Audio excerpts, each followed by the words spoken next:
के साथ नारायण सिंह गुर्जर और आप देख रहे हैं DDP। इस समय हम मौजूद हैं गांव हुसैनी में, जो कि एक अभियान चलाया जा रहा है, जो मैं बता देता हूं।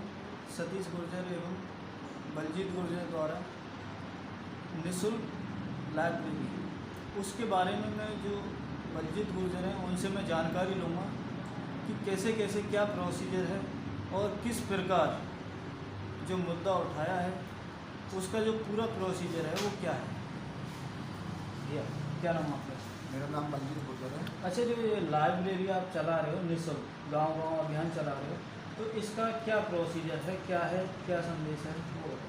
मेरा सतीश सर से मुलाकात हुआ था जी ये कोटा में कोचिंग देते हैं लगभग पिछले 10-12 साल से। जी तो मैं इनसे इंस्पायर हुआ। ये मुंबई गए थे सोनू सूद से। इसी आप देख रहे हैं जो कोरोना काल में शिक्षित परिवार हैं, जी जो गरीब बेसहाय लोग हैं, बहुत सारी ऐसी परेशानियाँ आई हैं। जी। तो उसी मोटो को लेके सोनू सूद से इनकी मुलाकात हुई। मैंने इनसे संपर्क साधा और इनसे मिला, तो इनसे मेरी बात हुई। इन्होंने बोला कि मैं समाज सेवा करना चाहता हूँ और हर गांव में एक मिशन लाइब्रेरी खोलना चाहता हूँ, जिससे जो गरीब असहाय बच्चे हैं, जो कोई भी अशिक्षित ना हो।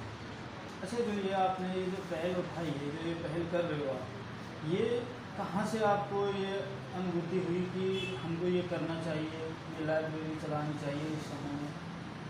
ये क्या है कि मैंने देखा कि गांव में पिछले 2 साल से शिक्षा का स्तर बिल्कुल, स्कूल कॉलेज बंद थे। जी तो मैं भी ट्यूशन पढ़ा था, बच्चों को ट्यूशन देता हूँ गाँव में। जी तो मुझे कहीं ना कहीं लगा कि जो बच्चों का पैराग्राफ है वो काफ़ी नीचे गिरा है। जी लगभग 7th-8th का जो बच्चा है वो काफ़ी नीचे चला गया है, कुछ आ नहीं रहा बच्चों पर। और गांव में तो आपको पता ही है, जब बेरोजगारी इतनी फैल गई है तो किसी के पास इतना पैसा नहीं जो बच्चों को पढ़ा सके, अपना पेट पालना भारी हो रहा है। उसके अलावा भी सतीश सर से मेरी बात हुई। उन्होंने बोला कि हम ये काम पहले तो अपने गांव के स्तर पर करेंगे, उसके बाद जिला लेवल पर, उसके बाद हम कंट्री लेवल पर इसको करने वाले हैं। अच्छा, जो ये मुद्दा उठाया आपने, इसको लेकर अभी तक कितना, यानी कि आप सक्सेसफुल हुए हैं, कहाँ तक क्या? अभी हमने शुरुआत की है। पहला गांव विसमरा था, उसके बाद उझानी, और अपने पहले ये उझानी के बाद रामपुर, शेरगढ़, इधर जटवारी, और मतलब धीरे धीरे हम इसको प्रोसेस को आगे ले जा रहे हैं।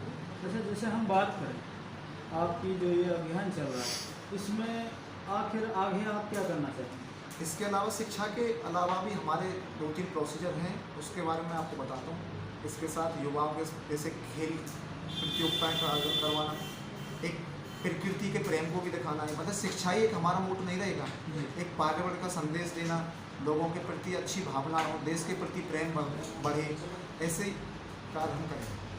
अच्छा, जो ये आपको जो संदेश मिला है, अच्छा है, ये जो मुहिम चला रहे हो आप, ये भी बहुत अच्छी है, मगर जो इसकी तुमको जैसे बताया गया है कि हमको ये कार्य करना चाहिए, वो किसने जानकारी दी? मैं टीचिंग करता हूँ, तो मेरा सतीश सर से ही इस चीज़ों पर इंस्पायर हुआ। मैं इनसे सीखा, जब मुझे लगा कि ये कुछ अच्छा कर रहा है। एक अपने लिए तो सब कर ही रहे हैं, लेकिन जो दूसरे के लिए करे वो अच्छा लगता है। अभी जैसे आप फील्ड में कार्य कर रहे हो लाइब्रेरी लेके, जैसे बच्चों के लिए, तो उसकी शिक्षा के लिए क्या करोगे? क्या सुविधाएं, जैसे सुविधाएं दी जा रही हैं, तो क्या सुविधाएं दी हैं?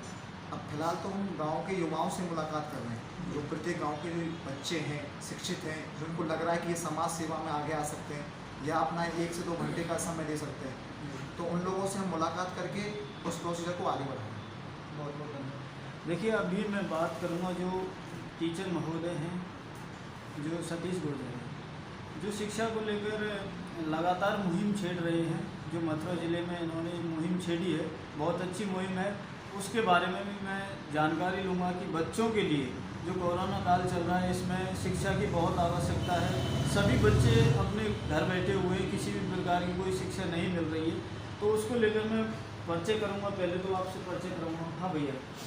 मैं सतीश पटेल, और पिछले 10 साल से मैं शिक्षा के क्षेत्र में वर्किंग हूँ। और जो मैंने ग्राउंड लेवल पर देखा है कि जैसे अभी कोरोना काल स्टार्ट हुआ है जी, और जो अभी स्कूल के सामने और एजुकेशन के सामने जो सबसे बड़ी समस्या हुआ है डिजिटल एजुकेशन। लोगों का जब मैंने रिव्यू देखा कि कुछ ना कुछ लोग डिजिटल एजुकेशन से दूर भाग रहे हैं, वो अपनी कमी को नहीं ढूंढ रहे हैं, कहीं ना कहीं किसी दूसरे पर दोषारोपण कर रहे हैं। वो बोल रहे हैं कि डिजिटल एजुकेशन सक्सेसफुल नहीं है। बट मैं ये बोलता हूँ, अगर हम आउट ऑफ इंडिया, एब्रॉड के बारे में बात करें, तो पिछले 10 साल, 12 साल, 15 साल से डिजिटल एजुकेशन चलता आ रहा है। और इवन बहुत बड़ी ऑर्गेनाइजेशन जो केवल डिजिटल पर ही परफॉर्म कर रही है, बट अगर हम अपने ग्राउंड लेवल में बात करें तो पिछले 2 साल में हमारा जो एजुकेशन सिस्टम इतना डाउन जा चुका है। अगर हम लोग जनरली पहलू में बात करें और मैं ग्राउंड लेवल पर घूमूँ तो मेरे हिसाब से जो टीनेजर्स अगर हम लोग 5th क्लास तक और 8th क्लास तक बात करें तो बच्चा सब कुछ भूल चुका है। मतलब उसे यही नहीं पता है कि मुझे कौन सी क्लास में कौन सा चैप्टर पढ़ा था, सब कुछ ब्लैंक हो चुका है।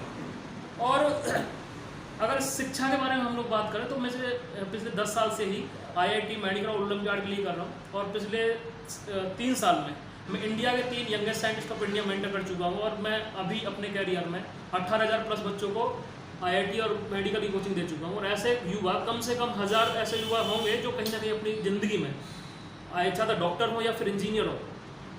तो जब मैं यहाँ से कोटा से वापस इस कोरोना काल में इधर इस अपने एरिया में मैंने देखा और लोगों को समझा तो मुझे कहीं ना कहीं ये महसूस हुआ कि यहाँ पे एजुकेशन का बहुत ज़्यादा बैकग्राउंड बैकवर्ड है लोग। क्योंकि मैं भी कहीं ना कहीं इसी डायमीटर से निकला हूँ। जब मैं अपनी एज में था तो मैंने अपनी एज में देखा था कि जब हम लोग छोटे थे और पढ़ने जाते थे तो हमें बहुत समस्या होती थी। इवन हम लोग बस से जाया करते थे पढ़ने, तो एक बार घर से जाना और फिर टीचर को ढूंढना और पढ़ना, तो उस टाइम पर हमारे लिए बहुत बड़ा चैलेंज था और खुशी भी थी कि चलो मैं गांव से निकल के शहर पढ़ने जा रहा हूँ।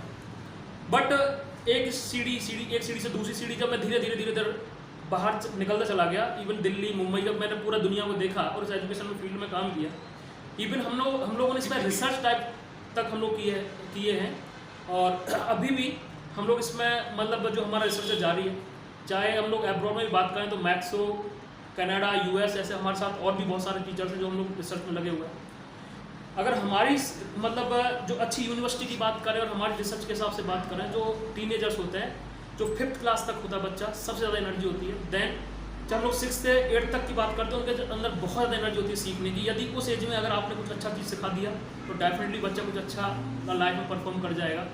जैसे जैसे वो 9th में और 10th में और 11th और 12th में आता है, कहीं ना कहीं गाँव के हिसाब से मैं बात कर रहा हूँ कि हमारे जब छोटा बच्चा होता है तो कहीं ना कहीं 12वीं पढ़ा हुआ आदमी भी कहीं ना कहीं उसी केयर कर लेता है। लेकिन जैसे पेरेंट्स बोलते हैं कि हमारा बच्चा 8वीं तक तो बहुत अच्छा था, 5th तक तो बहुत अच्छा था, लेकिन जैसे ही 9th 10th में आया तो बच्चा पिछड़ने लग गया। पिछड़ने का जो मेन कारण है, हमारे पास रिसोर्सेज नहीं है। ना तो हमारे पास अच्छे रिसोर्सेज, अच्छी बुक्स हैं, ना हमारे पास अच्छे ट्यूटर हैं। और वो कहीं ना कहीं अगर हम लोग एरिया के हिसाब से बात करें तो कहीं ना कहीं केवल हमें उनका केवल एक ही टारगेट रहता है कि केवल वो बोर्ड परीक्षा पास कर ले अच्छे से।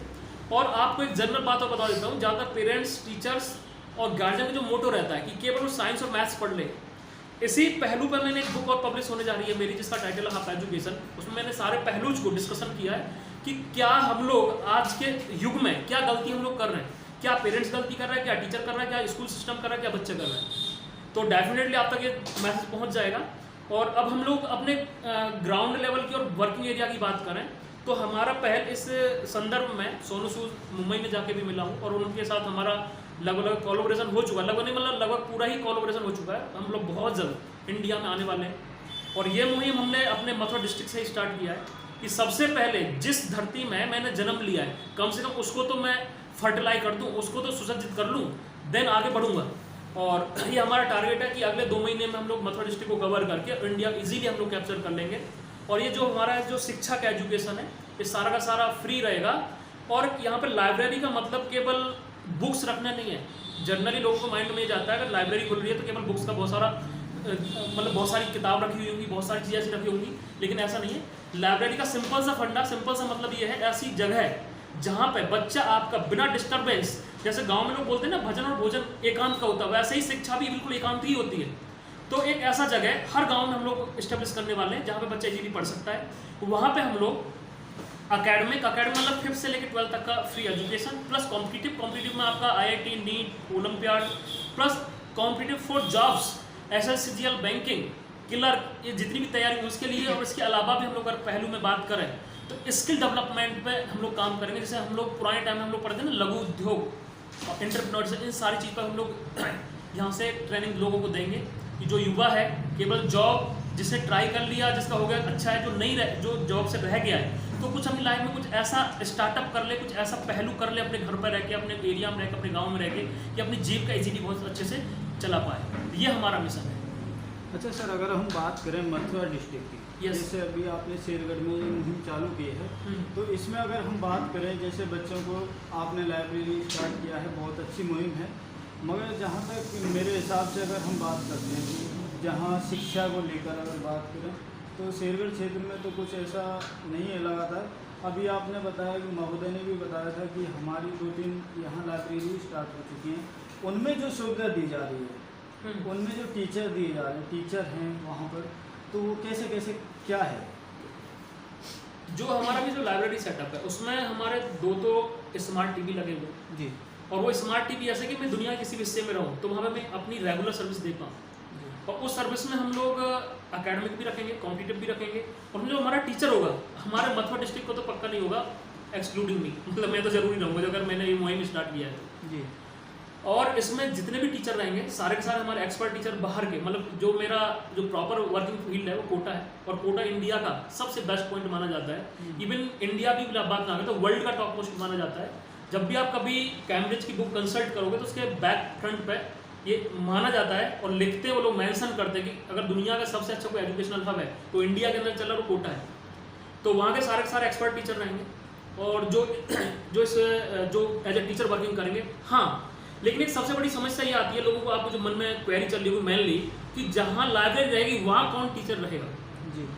जहाँ लाइब्रेरी रहेगी वहाँ पे हमारे सपोर्टिंग टीचर रहेंगे और वो सपोर्टिंग टीचर कहीं ना कहीं उसी क्षेत्र का होगा जिसे हम लोग पहले ट्रेनिंग देंगे।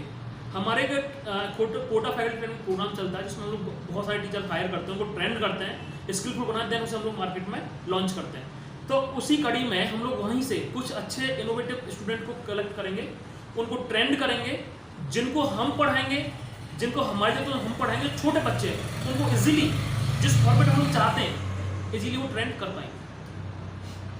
देखिए, अभी सर ने बताया कि हमने जो भी सुविधा दी है वो टीचर भी बाहर के रहेंगे और अच्छे शिक्षित भी रहेंगे। इसी के लिए मैं सर का बहुत बहुत धन्यवाद करना चाहूँगा। इसी के साथ DDP